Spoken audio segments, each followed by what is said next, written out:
नमस्कार. मी mind manifestation विषयी तुम्हाला सांगणार आहे आज, की कसं करायचं माइंड मॅनिफेस्टेशन.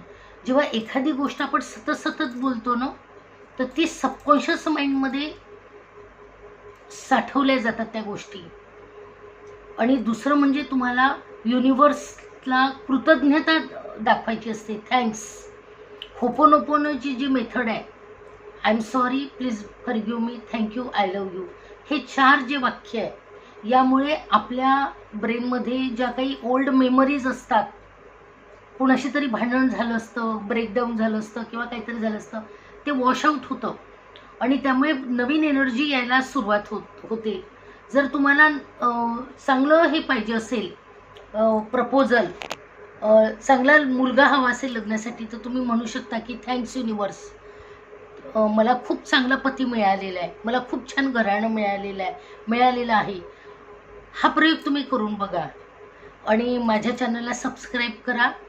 काही प्रॉब्लेम असेल तर मला तुम्ही विचारू शकता दुपारच्या वेळेला. माझा नंबर आहे तिथे. धन्यवाद.